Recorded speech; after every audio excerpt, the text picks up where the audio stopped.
Hello YouTube, welcome to my latest video. So I admit it, I'm a lone wolf. I hear a lot of trash talking about lone wolves bugging out to the wilderness all on their own. You know, no allies, no friends, no community, no family, things like that. I'm a lone wolf, and I really see no viable option to be anything but a lone wolf. With whom can I possibly join forces? My elderly parents?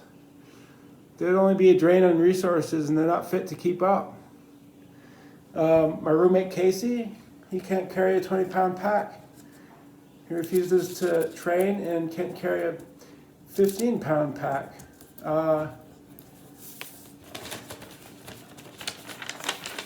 My roommate Barry, he bought a bag about 6 months ago and he has yet to put anything in it.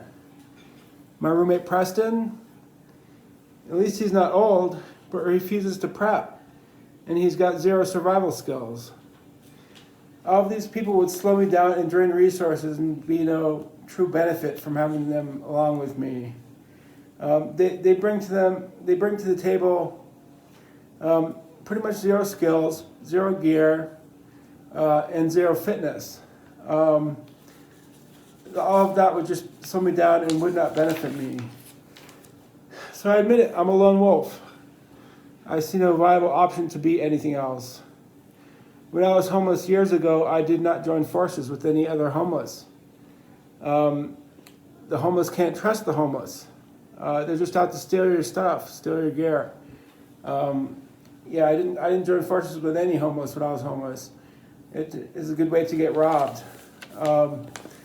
There's another prepper rule that I break about having no goal or a pre-established bug out location and just bugging out into the wilderness. Well, I admit it, I have no destination, I have a direction.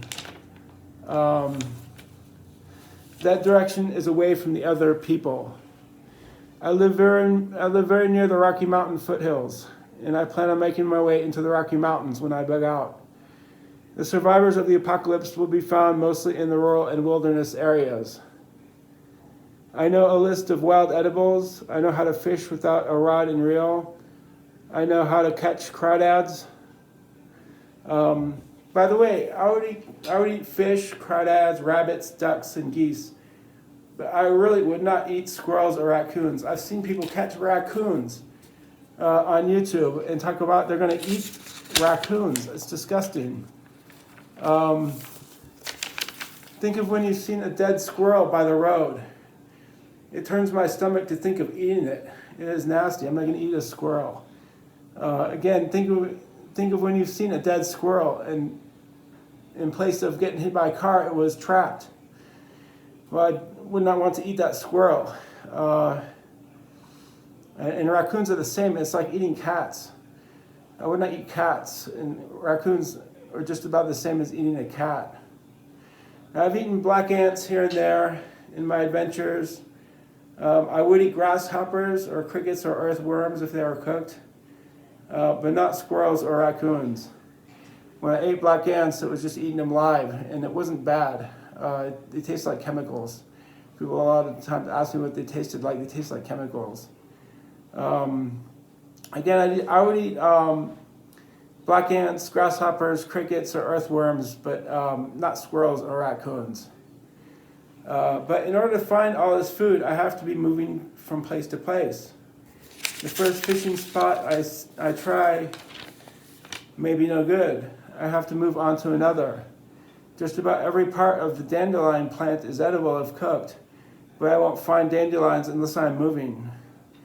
The roots of cattail plants are edible if cooked, but again, I have to be moving to find them. I won't find ducks or geese unless I am moving. So I have no destination, I have a direction. That direction is away from the other people, and I will not find food and water unless I am moving. So here's my Ranger vest, and these are my fatigues. I got both of them from Army Surplus. Now I know most people with their jobs simply can't dress like this at work. I recommend you to Put a vest and a pair of fatigues fully loaded into your desk, in your office, or in your vehicle. Then if the shit hits the fan wherever maybe you can put on these clothes and have a bare minimum of gear worn on your body. Again, I understand you can't dress like Rambo. It's your office. Just put this stuff into a desk or in your vehicle. Put these clothes in there fully loaded, and they'll be there ready for you when you need them. So this is a pocket dump video. I'm going to go through the pockets of my vest and my fatigues. Let's just start out. This is a bundle of cord. These are 2 work gloves. This is a flashlight. It's not very bright right now. You do this a little bit.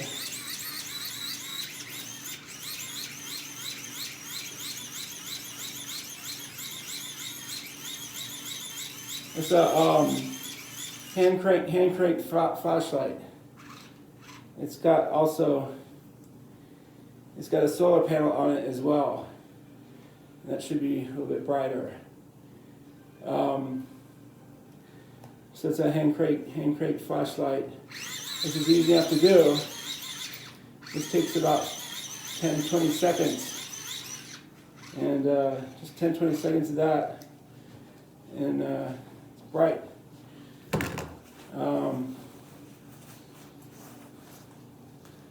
In this pocket, this compass totally fell apart. It used to be a fold-out compass, but it totally just fell apart. But I've salvaged the compass part of it. It had a little mirror and stuff like that on a fold-out thing, but I salvaged the compass part of it, and it still works. And it's got no parts now except just one. Everything else fell off of it, but it still works, so that's good.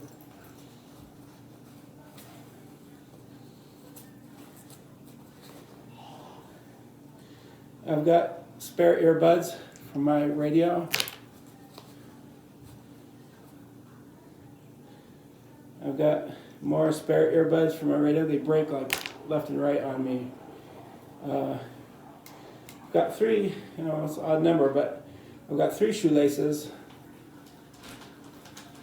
It's an odd number, but that's all right.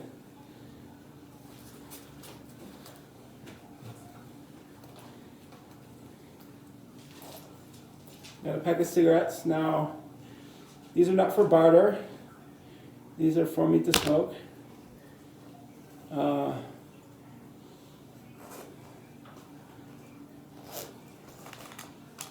And 2 is 1 and 1 is none.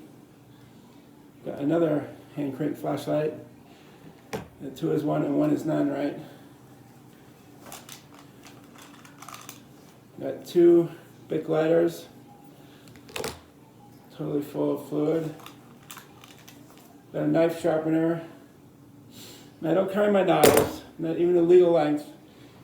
The reason being, I'm in assisted living where I'm not allowed access to my knives. They're kept away from me in the basement. It's a knife sharpener. And I've got a little bunch of spare batteries for my radio, which I'll get to later. All kinds of spare batteries for my radio.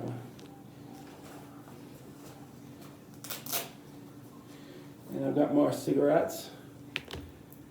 Please, if you're at L&M, send me some free cigarettes for the advertisement. L&M is out there. I think they're Philip Morris Company. Please send me free cigarettes. More L&M cigarettes. Again, those cigarettes are not for barter, they're for me to smoke. And this is just my room key. Let's see. And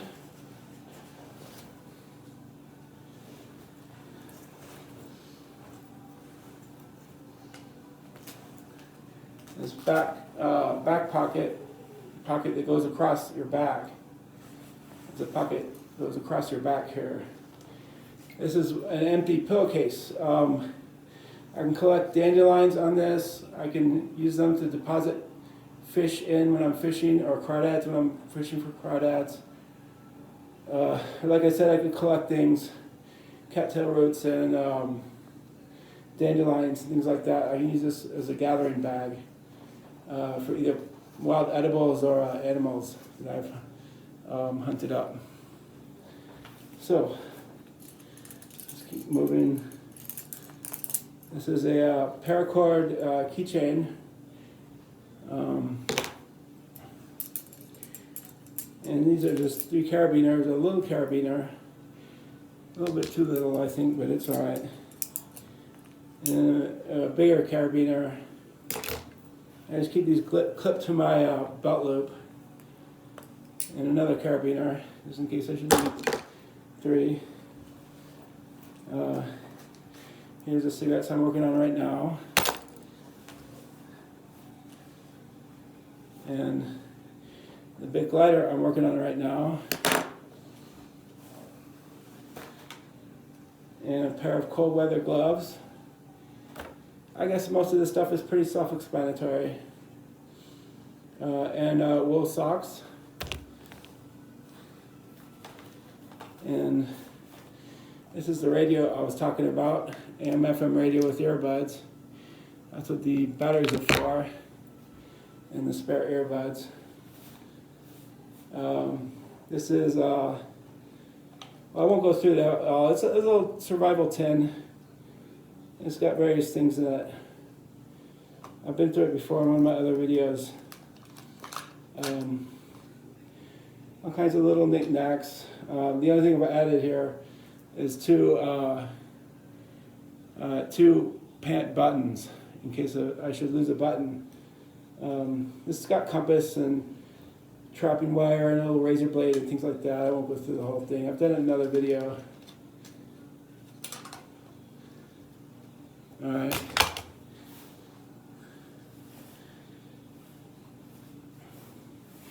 This is my wallet. It's got a couple of important things in it. I have some documents and things like that. You know, who doesn't? But this is you can't read it because it's mirror writing to you. But it's a tiny survival guide.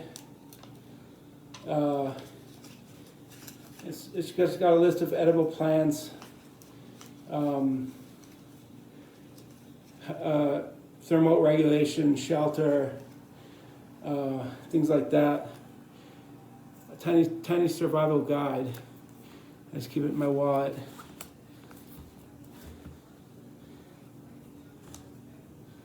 And this is a multi-tool card.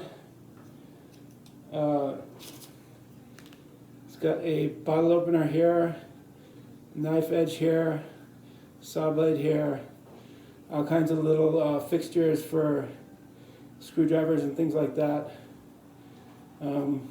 Pretty neat little thing. I've actually done some woodworking with this knife edge and it didn't work out too badly. It was pretty good. I made a spear out of an ash branch, partially using this to make a spear.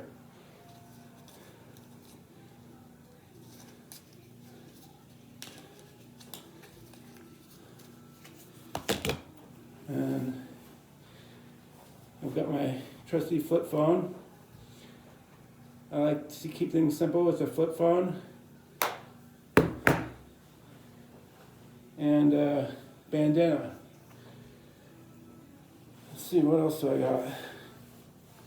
Oh, a knit cap and clean underwear. Well, that's about it. Hope you enjoyed my video. Peace out.